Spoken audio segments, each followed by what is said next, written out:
Bismillahirrahmanirrahim. Assalamualaikum warahmatullahi wabarakatuh. Perkenalkan, nama saya Diah Rizky Nur Khalifah dengan NIM 20204081016. Saya adalah mahasiswa Magister PGMI UIN Sunan Kalijaga. Di sini saya akan memberikan materi pembelajaran mengenai evaluasi pembelajaran pada mata kuliah pengembangan asesmen pembelajaran SD atau MI berbasis karakter dengan dosen pengampu Ibu Dr. Siti Fatona MPD. Evaluasi pembelajaran dalam hal dunia pendidikan itu memiliki persamaan. Biasanya seseorang menyebutnya sebagai penilaian, pengukuran, tes, ataupun evaluasi. Atau banyak hal lain yang disebutkan dalam hal dunia pendidikan. Tetapi pada hakikat dan kenyataannya bahwa evaluasi, tes, pengukuran, penilaian itu memiliki perbedaannya. Mari kita simak penjelasan materi mengenai evaluasi pembelajaran berikut ini. Terdapat 4 istilah dalam evaluasi pembelajaran yang diistilahkan oleh para ahli. Pertama tentang evaluasi, kedua tentang pengukuran, ketiga penilaian, dan yang keempat yaitu mengenai tes. Baik, kita akan mempelajari keempatnya, apakah memiliki perbedaan dan persamaan. Baiklah, kita akan membahas 4 istilah tersebut berikut ini. Yang pertama yaitu tes. Apakah teman-teman tahu tes itu apa? Tes merupakan pemberian suatu daftar pertanyaan yang standar yang untuk dijawab.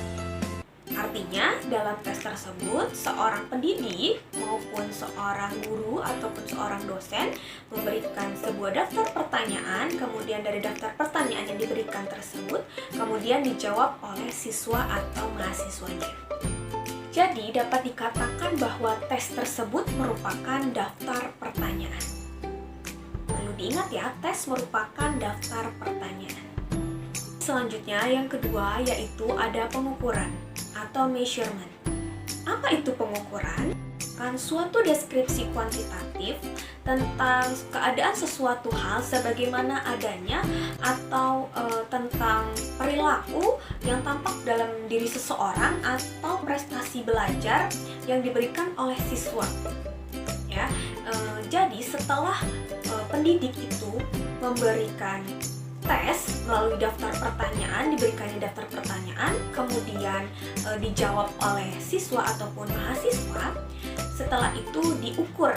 Nah, dalam pengukuran ini diberikan penilaian atau scoring dengan rentan 0 sampai dengan 100 ataupun 0 sampai dengan 1000 ataupun dan lain sebagainya.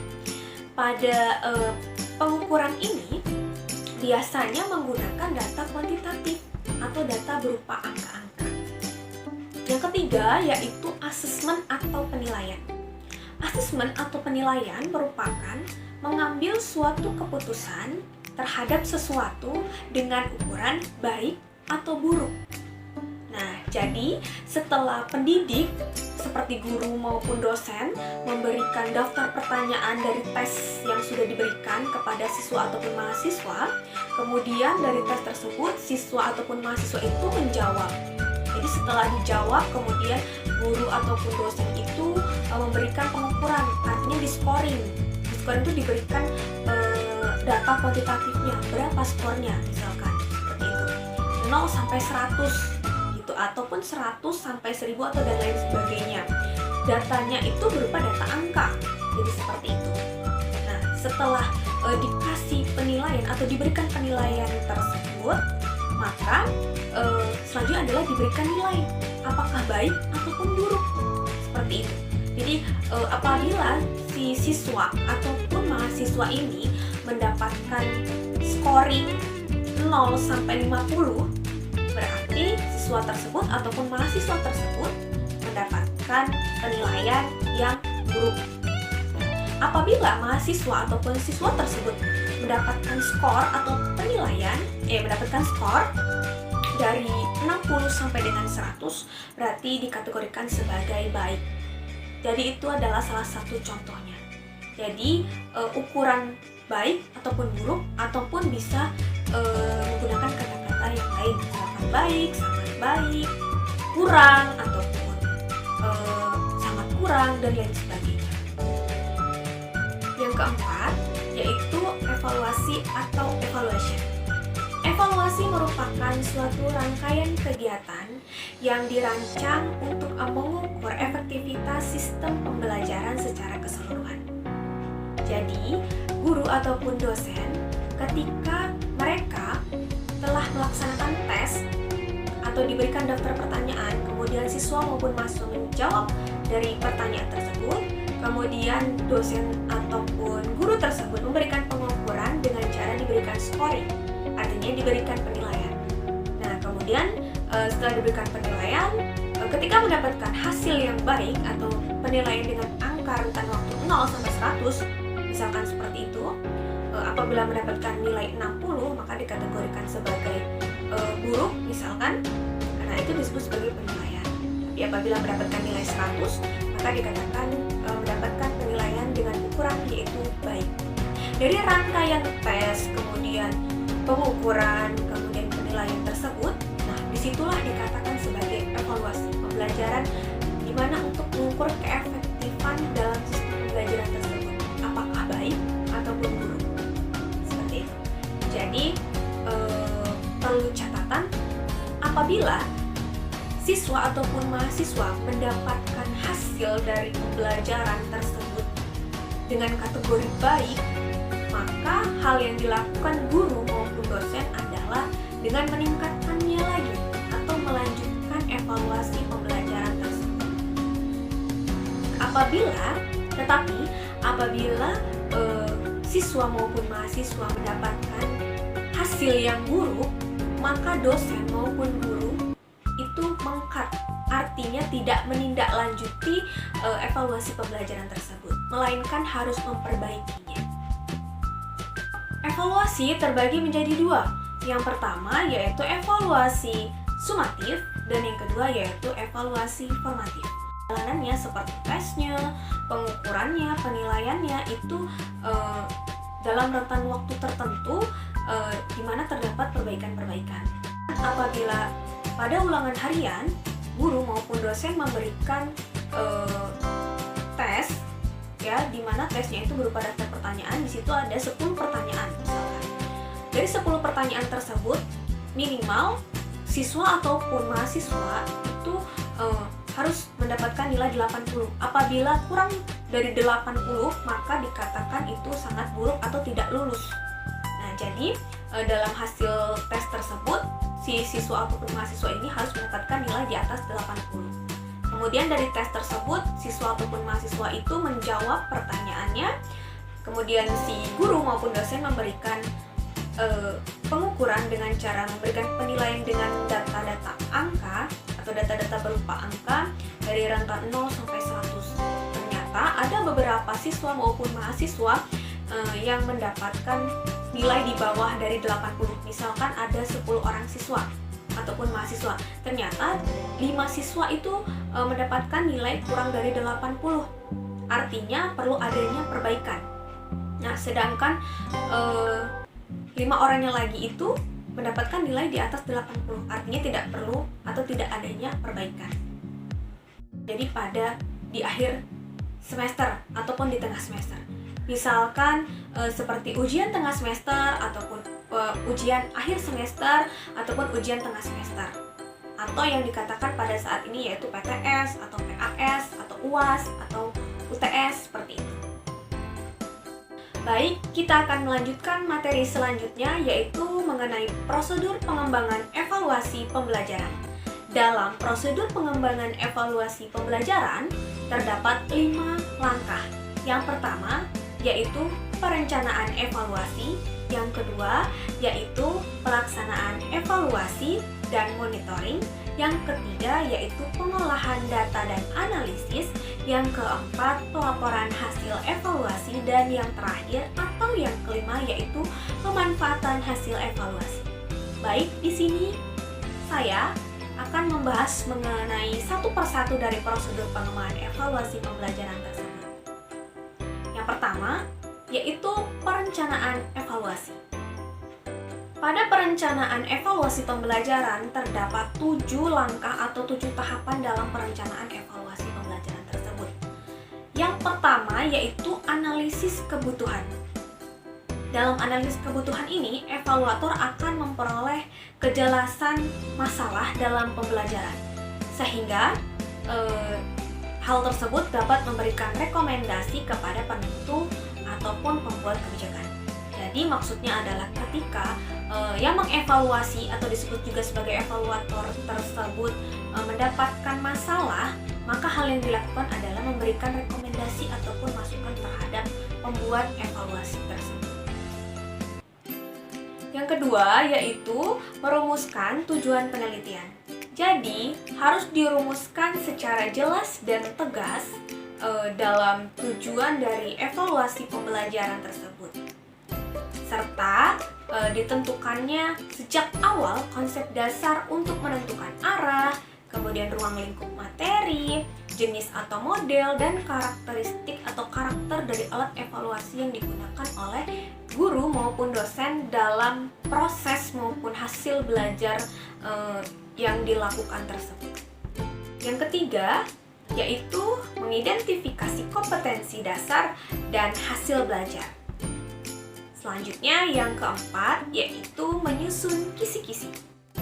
Agar materi pembelajaran representatif dan relevan dengan materi pembelajaran yang diberikan oleh guru kepada siswa, maka terdapat langkah-langkah dalam menyusun kisi-kisi soal. Terdapat 6 langkah-langkah dalam menyusun kisi-kisi soal, yakni sebagai berikut. Yang pertama yaitu analisis silabus. Yang kedua yaitu menyusun dari kisi-kisi soal tersebut. Yang ketiga yaitu membuat soal. Yang keempat yaitu menyusun lembar jawaban. Yang kelima yaitu membuat kunci jawaban. Dan yang terakhir atau yang keenam yaitu menyusun pedoman penskoran. Perencanaan evaluasi pembelajaran, langkah yang kelima yaitu mengembangkan draft instrumen. Pada hal ini, salah satu langkah penting dalam prosedur penilaian. Bentuk instrumen yang dilakukan dalam langkah ini atau dalam langkah penilaian ini yaitu terdiri dari 2 jenis. Yang pertama yaitu penilaian tes dan yang kedua yaitu dari penilaian non-tes. Pada penilaian tes, di mana guru maupun dosen itu membuat soal atau membuat daftar pertanyaan. Kemudian yang kedua yaitu dengan cara non-tes. Dalam non-tes ini, guru maupun dosen yaitu dengan cara memberikan angket ataupun mengisi angket dari apa yang telah dilihat dengan cara observasi, wawancara, atau dalam bentuk non-tes yang lain seperti memfoto kegiatan dari proses maupun hasil pembelajarannya ataupun dengan cara memvideokannya atau dengan cara hal-hal yang lainnya. Langkah yang keenam dalam perencanaan evaluasi pembelajaran yakni uji coba dan analisis soal. Apabila soal tersebut dikatakan baik, maka soal tersebut sudah mengalami beberapa kali uji coba dan revisi, di mana didasarkan pada analisis empiris dan analisis rasional. Dalam analisis soal itu terdapat 2 analisis. Yang pertama analisis secara empiris dan yang kedua yaitu analisis secara rasional. Di mana analisis secara empiris tersebut digunakan untuk mengetahui kelemahan dari setiap soal yang telah digunakan. Sedangkan pada analisis rasional yaitu analisis yang digunakan untuk memperbaiki dari kelemahan pada setiap soal-soal yang telah digunakan tersebut. Langkah yang terakhir dalam perencanaan evaluasi pembelajaran adalah revisi soal. Setelah diuji cobakan dan dianalisis soal tersebut, maka selanjutnya dia revisi sesuai dengan proporsi tingkat kesukaran soal dan daya pembeda. Semua hal yang dapat mempengaruhi validitas kontes harus diperhatikan. Langkah selanjutnya dalam prosedur pengembangan evaluasi pembelajaran setelah perencanaan evaluasi, maka yang kedua yaitu pelaksanaan evaluasi. dalam pelaksanaan evaluasi ini terdapat dua hal. Yang pertama, bergantung pada jenis evaluasi yang akan digunakan, dan yang kedua yaitu jenis evaluasi tersebut akan mempengaruhi seorang evaluator dalam menentukan prosedur, kemudian metode, kemudian instrumen, kemudian waktu pelaksanaan, sumber data, dan lain sebagainya. Langkah selanjutnya yakni setelah evaluasi dilaksanakan, maka evaluasi tersebut diolah. Dalam pengolahan evaluasi ini biasanya sering menggunakan analisis statistik. Analisis statistik ini biasanya dilakukan jika ada data yang berupa kuantitatif. Data kuantitatif ini adalah data yang berupa angka-angka. Tetapi apabila dalam pelaksanaan evaluasi tersebut, dalam pengolahan data yang dihasilkan berupa data kualitatif, maka guru maupun dosen dapat melakukan dengan deskripsi atau dengan kata-kata, dalam bentuk kata-kata. Jadi tidak dapat digunakan menggunakan analisis statistik. Setelah evaluasi diolah melalui data kualitatif maupun data kuantitatif, maka hal yang dilakukan selanjutnya adalah melaporkan hasil evaluasi. Dalam melaporkan hasil evaluasi tersebut, terdapat beberapa pihak yang berkepentingan untuk diberikan laporan. Misalkan seperti kepada orang tua atau wali murid, kepada siswa, kepada guru, kepada sekolah, kepada mitra sekolah, atau kepada hal-hal yang berkaitan dalam dunia pendidikan.